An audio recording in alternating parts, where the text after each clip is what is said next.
नमस्कार दोस्तों, स्वागत है आपका आज की हिंदी की क्लास में। तो आज की क्लास में हम हरिवंश राय बच्चन जी की कविता आत्म परिचय को पूरा करेंगे, जो कि कल की क्लास में हमने शुरू किया था और इनका जीवन परिचय अच्छे से पढ़ लिया था। इसके अलावा जो भी बच्चे मुझसे एचपीएससी या केवीएस के लिए पीएचडी हिंदी के लिए जुड़े हैं, तो कृपया बताइए कि आपको कविता इस प्रकार से पढ़ने की ज़रूरत है भी या नहीं। मैं तो अपने हिसाब से इस प्रकार से आपको पढ़ा रही थी, ताकि जो कविताओं से प्रश्न होते हैं वो पंक्तियां देके पूछे जाते हैं कि ये पंक्तियां किस कवि की हैं, किस कविता की हैं।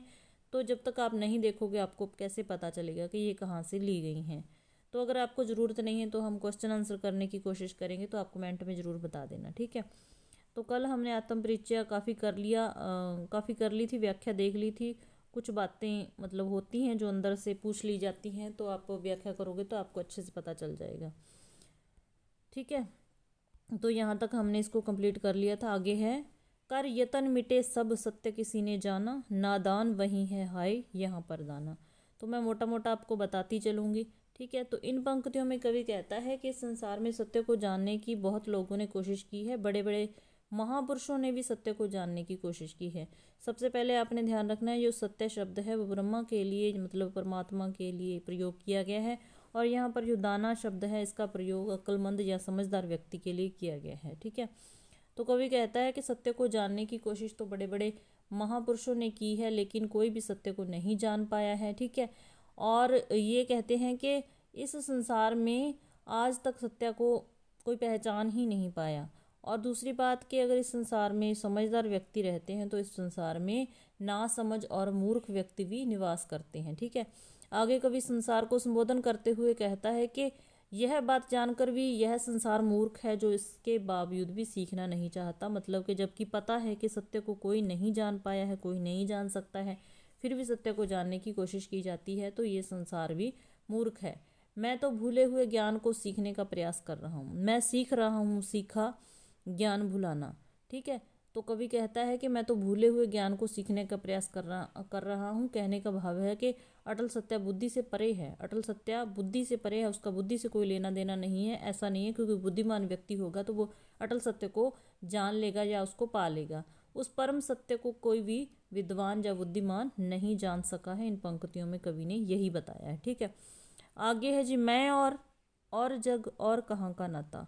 तो कवि कहता है कि मैं और ये यज्ञ, ये संसार, इसमें कोई संबंध नहीं है, हमारे में कोई नाता रिश्ता नहीं है, ठीक है। मैं बना बना कितने जग रोज मिटाता, जग जिस पृथ्वी पर जोड़ा करता भैरव। कवि कहता है कि जो ये संसार है, ये संसार तो इसकी जो प्रकृति है इसका स्वभाव अलग है, और मेरा जो स्वभाव और मेरी प्रकृति अलग है। ये संसार या ये संसार के लोग तो धन ऐश्वर्य को जोड़ने की कोशिश करते हैं इस पृथ्वी पर, लेकिन मैं तो अपनी कल्पना में पता नहीं कितने ही संसार बना देता हूँ और मिटा देता हूँ।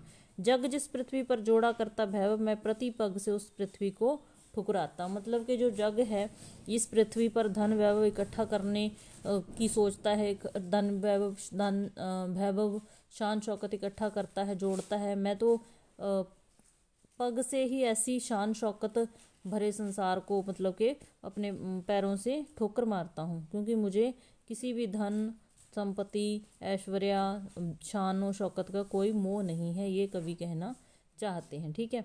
मैं प्रति पग से उस पृथ्वी को ठुकराता हूँ। यहाँ पर ऐसे लोग हैं जो धन वैभव इकट्ठा करते हैं, ठीक है। तो इन पंक्तियों में कवि बस यही बताना चाहता है। मैं निज रोदन में राग लिए फिरता हूँ, शीतल वाणी में आग लिए फिरता हूँ।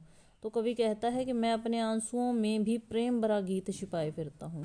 मैं निज रोदन में अपने रोने में राग लिए फिरता हूँ, मैं अपने आंसुओं में भी प्रेम भरा गीत छिपाए फिरता हूँ। जिसे संसार मेरा रोदन समझता है, मैं उसमें मेरे अनेक गीत छिपा रखे हैं। मैंने जिसे संसार मेरा रोना समझता है उसने में मैंने अनेक गीत छुपा रखे हैं, और मैं अपनी आंसुओं के धारा के माध्यम से प्रेम के गीतों को गाता चलता हूँ, ठीक है। मेरे हृदय में वाणी अत्यंत शीतल और कोमल है, लेकिन मैं शीतलता में भी क्रोध रूपी आग छिपाए घूम रहा हूँ हो, ठीक है। तो कहते हैं कि शीतल वाणी में आग लिए फिरता हूँ हो, जिस पर भूपों के प्रसाद शाह पर। भूप क्या होते हैं? भूपों को राजाओं के लिए ये भूप शब्द का प्रयोग हुआ। आपको पता है कि भूप का जो अर्थ होता है वो राजा होता है, ठीक है। तो कवि कहता है कि यहाँ पर पता नहीं कितने ही राजाओं ने अपने महल तक न्यौछावर कर दिए, मैं वह खंडर का भाग लिए फिरता हूँ, ठीक है। तो कवि कहता है कि कवि जग को ही संबोधन कर रहा है कि मैं उस खंडर का अंश लिए हूँ जिस पर महान प्रतापी राजा अपने महलों का निशावर कर देते हैं। मेरे पास उस खंडर का थोड़ा सा टुकड़ा अंश मात्र है जिसके सामने बड़े बड़े राजाओं ने आलीशान महलों को निशावर कर दिया है। ठीक है, तो यहाँ पर कवि ये बातें बता रहा है। मैं रोया इसको तुम कहते हो गाना। तो कवि कहता है जब मैं रोया, कवि इस जग को ही संबोधन कर रहा है कि जब मैं रोया तो लोगों ने क्या समझा कि मैं गीत गा रहा हूँ, मैं गाना गा रहा हूँ। ठीक है, मैं गा रहा हूँ, गुनगुना रहा हूँ, तो लोगों ने ये समझा। मैं फूट पड़ा तुम कहते छंद बनाना। लेकिन जब मैं अत्यंत मतलब कि पीड़ा के साथ जोर जोर से चिल्लाया तो लोगों ने कहा कि मैं तो कविता ही कर रहा हूँ। तो कवि यही बताना चाह रहा है कि जब तो मैं रोया तब तो लोगों ने कहा कि मैं तो कोई गीत गा रहा हूँ, कोई गुनगुना रहा हूँ। ठीक है, और जब मैं वेदना के साथ जोर जोर से चिल्लाया तो लोगों ने समझा कि मैं तो कविता बना रहा हूँ। ठीक है, कवि का जो कहने का अभिप्राय है कि संसार तो बिल्कुल अजीब है, यह किसी की आंतरिक भावनाओं को समझता नहीं है। क्यों कवि कहकर संसार मुझे अपनाए, मैं दुनिया का हूँ एक नया दीवाना। ठीक है, तो जब साधारण रूप से रोया तो वही बात है कि मेरा गीत गाना समझ रहे हैं, मेरे साधारण रूप से रोने को तो गीत गाना समझ रहे हैं। लेकिन जब मैं असीम पीड़ा के साथ रोया, जोर जोर से चिल्ला के रोया, तो मुझे कहा कि मैं कविता बना रहा हूँ। कविता इस प्रकार से कविता छंद, छंद का मतलब वही है ना, कविता बना रहा हूँ। इस प्रकार यह हृदयहीन संसार मेरी आंतरिक पीड़ा को समझ ही नहीं रहा है। कवि आगे फिर कहता है कि यह संसार मुझे कवि मानकर क्यों अपनाना चाहता है। मैं एक कवि नहीं हूँ, मैं तो क्या हूँ, मैं तो एक नया दीवाना हूँ, प्रेमी हूँ, प्रेम वाणी का बखान कर रहा हूँ। ठीक है, तो यहाँ पर ये कहते हैं। फिर आगे कवि कहते हैं कि मैं दीवानों का भेष लिए फिरता हूँ, मैं मादकता निशेष लिए फिरता हूँ, जिसको सुनकर जग झूम झुके लहराए, मैं मस्ती का संदेश लिए फिरता हूँ। आगे कवि कहता है कि मैं तो इस संसार में प्रेम में पागल प्रेमियों का रूप लेकर जीवन व्यतीत कर रहा हूँ, मैं दीवानों का भेष लिए फिरता हूँ। दीवाने कौन होते हैं? जो प्रेम में दीवाने होते हैं, प्रेम में पागल होते हैं।